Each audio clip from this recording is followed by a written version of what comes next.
बंदरच नको आम्हाला, हे वाढून बंदर व्हायलाच नको. कारण आमच्या पुढची मुलं कुठे जाणार आहे हे करायला.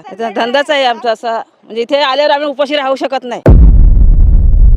विकास विकास विकास पण हा कुठला विकास आहे? आमचा थोडा विकास आहे, आमच्यावर खरं म्हणजे आपत्ती आहे. हा पुरा संपूर्ण विरोध पण म्हणजे विरोध पण आमचा वाढवणगाव विरोधच आमचा हे ते होऊ देणार नाही. नाही होऊन देणारच नाही आम्ही. आमचा हा पालघर जिल्हा आहे तो ग्रीन झोन मध्ये येतो. मग हा ग्रीन झोन मधला तुम्ही काढून रेड झोन मध्ये का टाकला, असं हा माझा प्रश्न आहे सरकारला.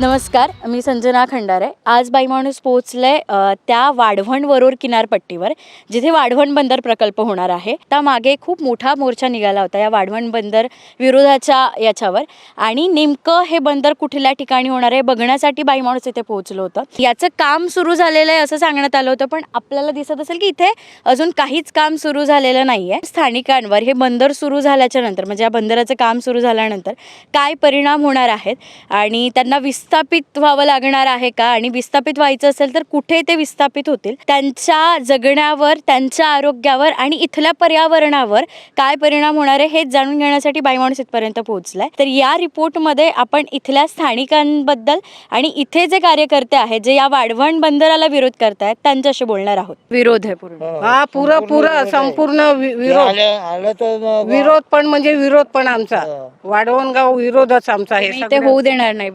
नाही होऊन देणारच नाही आम्ही. सगळं आम्ही होऊन देणारच नाही. आमचा गावच तसं झालेलं आहे. आम्हाला काय फरक नाही पडत. आम्ही इकडेच मरू. तुम्ही इकडे आम्हाला काय मारलं ना तर आम्ही इथेच मरू, पण आम्ही कुठे जाणार नाही. आमचं इथेच मरणं जगणं आमचं इथेच आहे. गाव सोडून आम्ही जाणार नाही. वाढवणच्या किनाऱ्यावर हजारो कुटुंबांचं आयुष्य समुद्रावर उभं आहे. ही फक्त उपजीविका नाही तर पिढ्यानपिढ्यांची ओळख आहे. पण जर हा समुद्रच हिरावून घेतला तर काय होणार, या प्रश्नाचं उत्तर देतात गेली 30 वर्ष समुद्राशी नातं जपणारे बाळकृष्ण काशीनाथ प्रभू. माझं नाव बाळकृष्ण काशीनाथ प्रभू, राहणार वरोर मंगेलाळीमध्ये. मी जवळजवळ 25 वर्ष झाली मच्छीमारी करतो. माझी स्वतःची बोट आहे. जर हे वाढवण बंदर जर झालं तर संपूर्ण विनाश आहे. विनाश म्हणजे कसं की आमच्या गावाचाच नाही, पण मुंबईपासून ते जाईपर्यंत सगळ्यांचा विनाशच आहे. कारण मासे जी उत्पत्ती करतात ते आमच्या ह्याच भागात करतात. आणि असं नाही की आता सांगितलं तुम्ही की आम्ही इथे वाढवण बंदर करणार आणि तुम्ही इथली एरिया सोडून दुसऱ्या एरियामध्ये तुम्ही मच्छी मारा, हे असं नाही होऊ शकत. कसं की जिथे मच्छी भेटेल ना तिकडेच भेटू शकते. दुसरे असं तुम्ही सांगेल इथनं सोडून दुसरीकडे जा, तसं मच्छी नाही भेटणार आम्हाला. ही आमची नोकरीच आहे, आमची शेतीच आहे ती समुद्र म्हणजे. आणि जर हे वाढवण बंदर आलं ना तर विनाशकालीच आहे. सरकार सांगते आम्ही तुमच्या मुलाला कामावर लावू. तुम्ही आमच्या मुलाला कामावर लावणार बरोबर आहे, पण त्याचा मुलगा, माझा मुलगा रिटायर झाल्यानंतर त्याच्या मुलाला तुम्ही लावतील का? त्याचा मुलगा रिटायर झाला त्याला लावतील का? जर तसं असेल तर चांगली गोष्ट आहे, पण तसं ते करू शकणारच नाही. पण आमचं म्हणजे कसं, आता मी रिटायर झाला तर माझा मुलगा करणारच आहे, तो रिटायर झाला तर त्याचा मुलगा पण करणारच आहे. धंदा आहे ते करणारच आहे. कारण आम्हाला याच्यात जे उत्पन्न आहे ते आम्हाला असं नोकरीमध्ये नाही चालत. आजपर्यंत JNP असो किंवा प्रशासन असो, प्रशासनाकडनं वरोर असो, वाढवण असो किंवा आजूबाजूच्या पंचक्रोशीमध्ये कधीही शासनाकडनं पुढाकार घेऊन जनतेचे प्रश्न काय व का विरोध आहे ह्याचा कधीही विचार करण्यात आला नाही. जे मागचे चेअरमॅन होते उन्मेष वाघ म्हणून, त्या ह्या वरोरपासून 14 किलोमीटरवर यायचे, रात्रीच्या वेळी यायचे, बैठका घ्यायचे. नक्की कोणाबरोबर बैठका घ्यायचे व का घ्यायचे हे शासनाने विचार करण्यात यावा. कारण ते आल्यानंतर फक्त फोटोमध्ये दाखवायचे की आम्हाला डायमेकरचा सपोर्ट आहे, आम्हाला शेतकऱ्यांचा सपोर्ट आहे. मग मला एक कळत नाही की उन्मेष वाघ कधीही दिवसाढवळ्या कधी वरोरला आलेच नाही. ह्याचा अर्थ ते त्यांच्या स्वार्थासाठी त्या 14 किलोमीटरवर यायचे.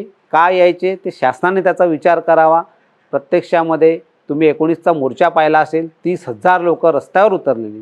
ह्याचा विरोध एवढा मजबूत आहे की इकडे आजही प्रायव्हेट गाडी आमच्या गावामध्ये येऊ शकत नाही.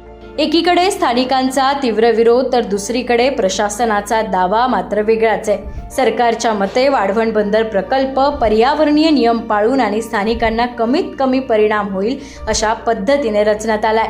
वाढवण बंदर प्रकल्प 1991 पासून सुरू झाला आणि 1997, 2006, 2016 अशा टप्प्यांमधून तो पुढे आला. सुरुवातीला हा प्रकल्प वाढवणच्या किनाऱ्यावर होता, त्यामुळे स्थानिकांचा विरोध प्रमुख 5 कारणांमुळे होता: विस्थापन, पूरस्थिती, शंखोदरवर परिणाम, मँग्रोव्हची हानी आणि क्रूड इम्पोर्टमुळे पर्यावरणीय धोके. मात्र नंतर प्रकल्पाचा आराखडा पूर्णपणे बदलून तो 7 ते 10 किलोमीटर समुद्रात हलवण्यात आला, ज्यामुळे मँग्रोव्हपासून सुरक्षित अंतर ठेवले गेले. कोणतेही विस्थापन होणार नाही, पूरस्थितीचा प्रश्न निकाली निघाला, शंखोदर सुरक्षित राहिला आणि क्रूड इम्पोर्टलाही परवानगी नाही. त्यामुळे ज्या कारणांसाठी विरोध होता ती कारणे आता अस्तित्वात नाही. इथल्या वाढवण बंदर प्रकल्पाबद्दल इथले जेव्हाही स्थानिक नागरिक आक्रमक होतात तेव्हा माझ्यासोबत या दोघी ज्या बसलेल्या आहेत त्या नेहमीच पुढेच असतात. त्या इथल्या तरुणींचं प्रतिनिधित्व करतात आणि त्यांच्याशी आपण बोलणार आहोत. त्यांच्या पुढच्या भविष्यावर याचा काय परिणाम होणार आहे. सरकार दबाव आणते की हा बंदर होणार, पण आमचा निसर्ग, आमचं अस्तित्व हे नष्ट करायला निघाल्यात. कारण की हे बोलतात की तुम्हाला 10 लाख नोकऱ्या देणार. हे नोकऱ्या कोणाला? कारण की बाहेरचे लोकच येऊन महाराष्ट्रामध्ये राज्य करायला लागल्यात आणि बाहेरच्याच लोकांना सरकार नोकरी वगैरे देते. मराठी माणसांना खाली दाबण्याचा प्रयत्न करत आहे सरकार. मग मराठी लोक जाणार कुठे? सरकार म्हणते की बंदर झालं की विस्थापन होणार नाही, पण हे सगळं खोटं आहे. जर हे बंदर आलं, जर समुद्रामध्ये 1,500 एकरचा भराव आला तर ते पाणी ऑफकोर्स घरामध्ये शिरणार आहे आणि त्याच्यामुळे आमची घरं जाणारच आहेत. पण हे सरकार सगळं खोटं लोकांना आमिषा दाखवत आहेत. आम्हालाही समजते ह्या बंदरामुळे किती दुष्परिणाम होणार आहेत. विकास विकास विकास, पण हा कुठला विकास आहे? आमचा थोडा विकास आहे, आमच्यावर खरं म्हणजे आपत्ती आहे. लंकेत सोनं आहे, त्याचा उपयोग काय? समजा आम्हाला इथून नेऊन टाकलं दुसरीकडे, तिथे सोनं जरी दिलं त्याचा उपयोग काय? तिथे काही करायलाच नाही भेटलं तर काय उपयोग आहे? सांगा ना तुम्ही. इथून विस्थापित केल्यानंतर आम्हाला दुसरीकडे नेऊन टाकलं आणि तिकडे धंदाच नसला तर आम्ही काय करणार? सांगा. जो आवडीचा धंदा आहे तोच ना करायला भेटला तर मग काय करणार आहे? आमच्या बातम्या आहेत, म्हणजे आमच्या इथे जे काय घडते, आठवड्याला आमच्या इथे वेगवेगळे प्रकार घडतात. बाहेरून लोक येतात, JNPTची माणसं येतात इथे, आम्ही त्यांना हकलवतो. पण आमच्या न्यूज आहेत ते पालघर पुरता मर्यादित राहतात. आमच्या न्यूज कोणीही पुढे पोहोचवत नाही. मीडिया हाऊस इथे येतच नाही. आता आमचा एवढा मोठा मोर्चा निघाला पालघरला, एकही न्यूज चॅनलवर आमची न्यूज आली नाही. दाखवत आहेत की इथल्या लोकांना हे बंदर हवं आहे, पण असं हे सगळं खोटं आहे. आम्हाला इथे बंदर नकोच आहे. पालघरमध्ये असलेल्या MIDCमुळे पालघरच्या पर्यावरणावर आणि लोकांच्या आरोग्यावरही मोठ्या प्रमाणात परिणाम होत आहेत. इथे टॅप्स कॉलनी आहे, MIDC आहे, त्याच्यामुळे आमच्या इथे हेल्थबद्दल एवढे म्हणजे दुष्परिणाम दिसत आहेत. इथे कॅन्सरसारखे रोग वाढलेले आहेत, अस्थमासारखे रोग वाढलेले आहेत. म्हणजे खूप वेगवेगळे प्रकारचे रोग हे आम्ही कधी ऐकले सुद्धा नव्हते. असे रोग आमच्या परिसरामध्ये पसरलेले आहेत, फक्त हे टॅप्स कॉलनी वेगळ्यांमुळे होणारे रेडिएशनमुळे. तर हा बंदर आला तर हा तर आशिया खंडातला 2रा नंबरचा पोर्ट आहे.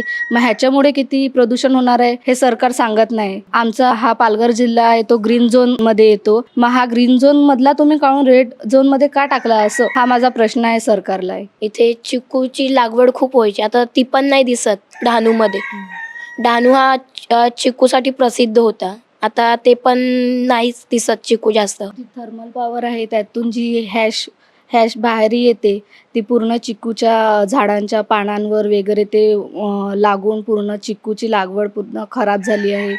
म्हणजे खूप काही याच्याने होतात, पण सरकार काय लक्ष देत नाही. तर हा विकास नेमका कोणासाठी आहे? म्हणजे एवढा मोठं हे बंदर बांधलं जाणार आहे आणि इथल्या गावकऱ्यांचं, स्थानिकांचं म्हणणं आहे की आम्हाला असा विकास नको आहे. तुम्हाला काय वाटतं की हा विकास नेमका कोणासाठी? हा विकास मुळात मुठभर लोकांसाठी आहे. जे उद्योगपती आहे त्यांच्यासाठी हे सरकार फक्त काम करतं आहे.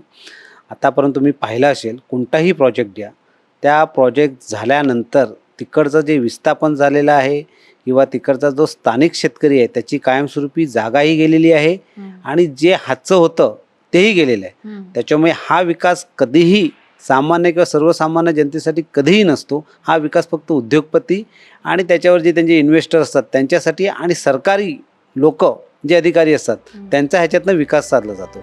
वाढवणच्या किनारपट्टीवर आज 2 वास्तव एकाच वेळी उभेत. एका बाजूला तोडलेले मँग्रोव्ज, किनाऱ्यावर उभे पोलिसांचे तंबू आणि वाढत चाललेला तणाव, तर दुसऱ्या बाजूला हजारो कुटुंबांचं आयुष्य, त्यांची उपजीविका आणि अस्तित्वाची झुंज. न्यायालय पर्यावरणीय अटींची आठवण करून देत आहे, सरकार विकासाची भाषा बोलत आहे आणि स्थानिक आपला हक्क मागतायत. या सगळ्यात वाढवण आज फक्त एक प्रकल्प राहिलेला नाही, तो एक निर्णायक प्रश्न बनलाय. विकासाच्या नावाखाली नेमकं काय उभं राहतंय आणि काय कायमचं नाहीसं होतंय. बाई माणूससाठी कॅमेरा पर्सन कोमल ठोंबरेसह मी संजना खंडारे, पालघर.